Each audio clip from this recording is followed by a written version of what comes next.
Back on the SportsMax Zone, and we're still talking cricket. India showed their grit and fighting spirit as they pulled off a draw against Australia in the third test at the Sydney Cricket Ground earlier on Monday, Caribbean time. The match report from Donald Oliver.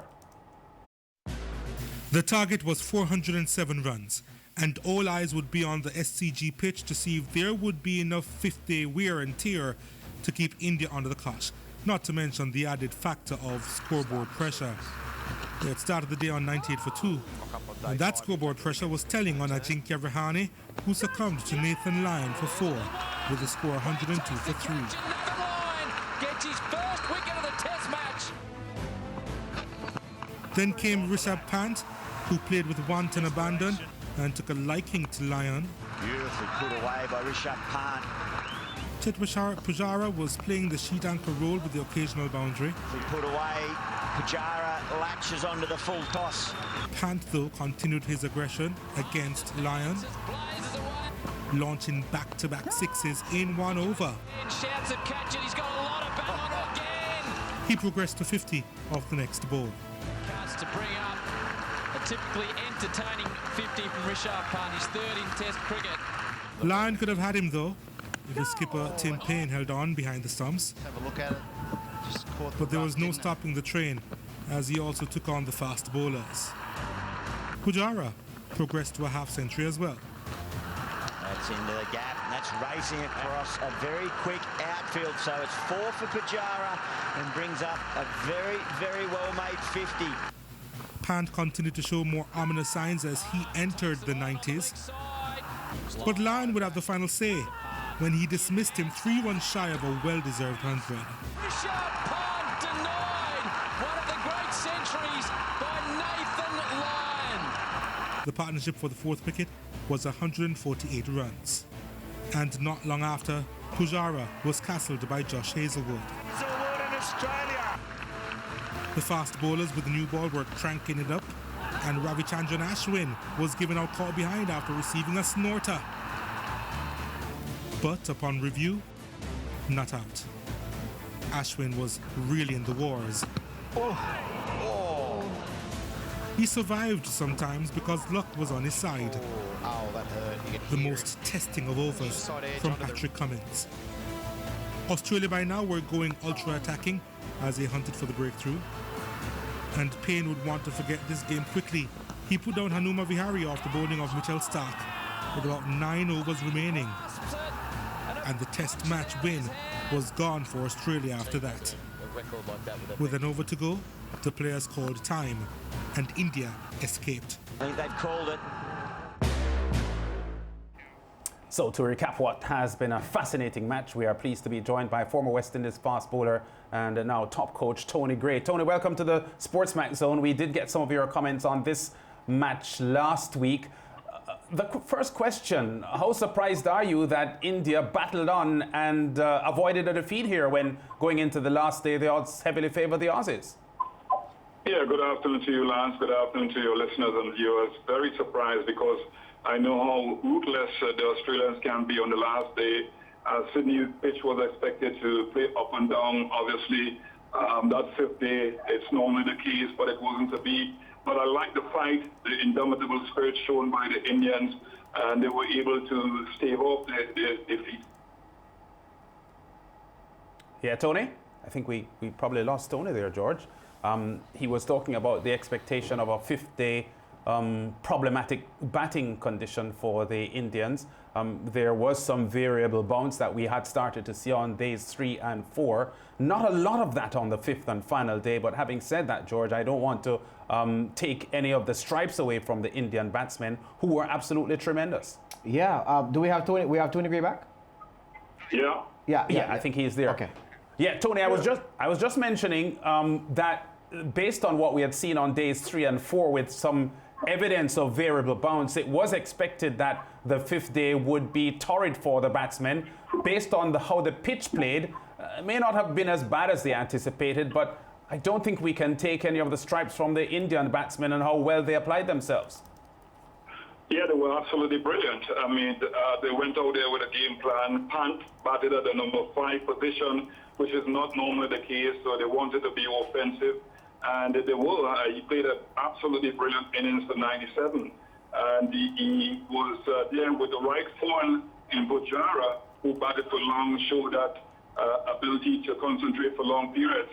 And they sort of subdued the Australian batting.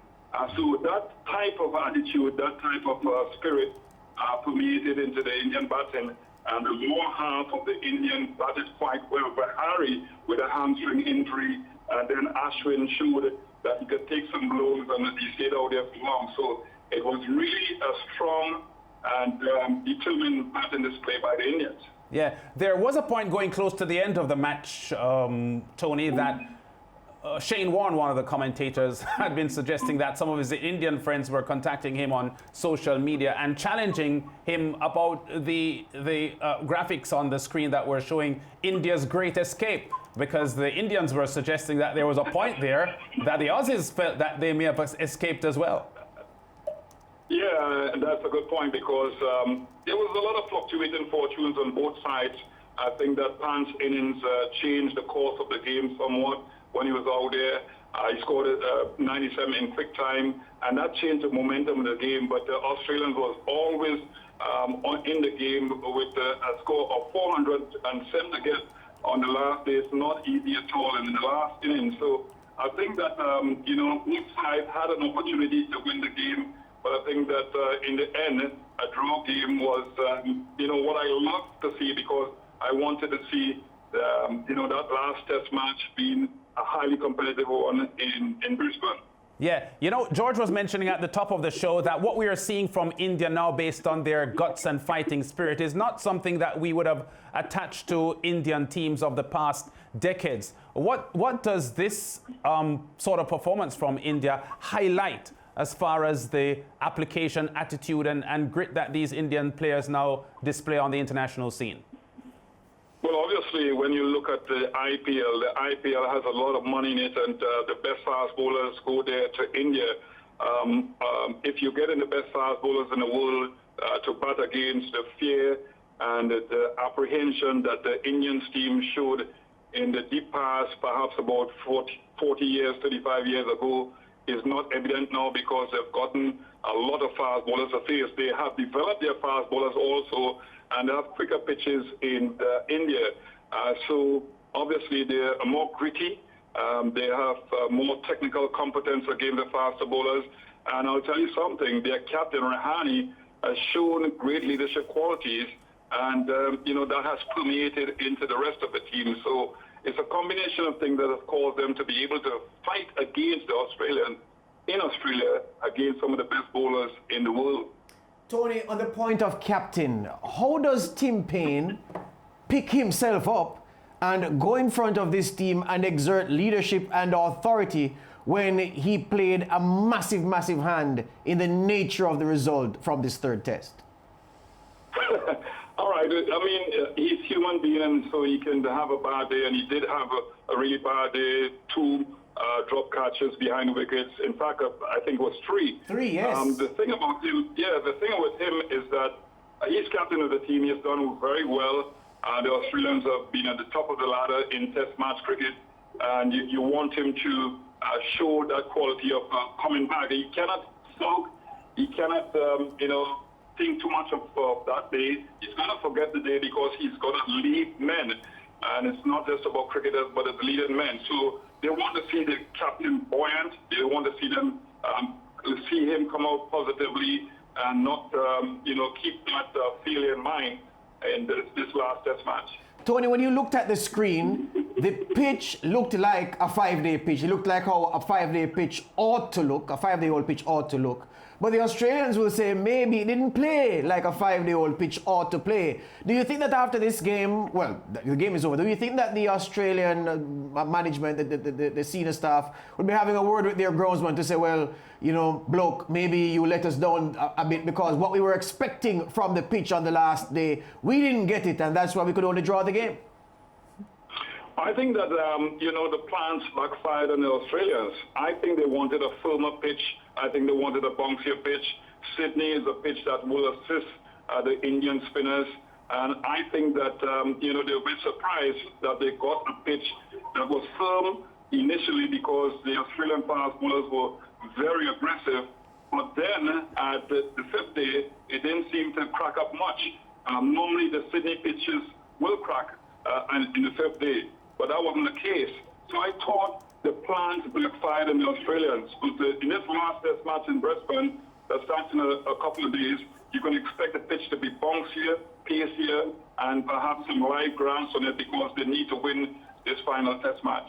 Yeah, so I guess the answer is yes then, because you can imagine Sir Viv captaining this team and being frustrated on the fifth day. Yeah, I'm sure you would have had a word with the groundsman. It may not have been a good word either.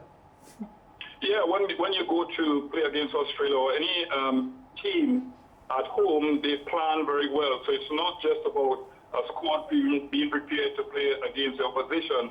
It's about the ground staff. It's about the different coaches in the setup. It's about everybody working hand in hand to make sure they can maximize home advantage. But that wasn't the case in this last test match. Excellent. Tony Gray, thank you very much for your time. And before we go, the fourth test, everything to play for. Based on the strength of these two teams, we've seen the skill of both teams, no doubt. We've seen the application of the Indians, who are dogged and, dare I say, almost classically West Indian or Australian in their doggedness and being dodgy at the crease. If all goes well, who wins it in the fourth test? Which of these teams is stronger, you believe? I think that Australia, I think it's because the pitch is going to be fast, it's going to be bouncier, but when you look at the Indians, they have a lot of injuries, and it would be very difficult for their key players to recuperate for that last test match. I think obviously a couple of days between both test matches, the third and the fourth test match, I think the Australian fast bowlers will be a bit tired, but knowing their spirit, knowing their hunters, they will come out to prove a point in Australia. So I think that Australia will win that last test match. All right, Tony Gray, a brave man. All right, I know many people who say if India can find a fit 11, it will be a cinch. All right, we'll talk to you in short order. All right, no problem. Take care. Thanks very much. Excellent. Former West Indies fast bowler, Anthony Gray. Just before we go, Lance, that last point we raised with Tony, I really think that the ground staff at Sydney, they didn't enjoy their beer post-game because I think they'll believe that they let the side down. Well, everyone looking on, having seen the indicators of variable bounce on days 3 and 4, were anticipating a torrid time for the Indian batsmen trying to save the match on the final day. And we didn't see much evidence of that. And I'm pretty certain that the Australian bowling attack would have been disappointed that the pitch played so favorably on a day when they expected it not to, and expected those conditions to propel the Aussies to a victory, and it didn't happen. The only thing is, Mr. Producer, bear with us, is that unlike other Australian captains of the past, Tim Payne can't barge into the groundsman's room and say, mate, you didn't hold your end up of the bargain. He can say, yeah, but you dropped 3 catches. We'll take a break. We're back with more after these.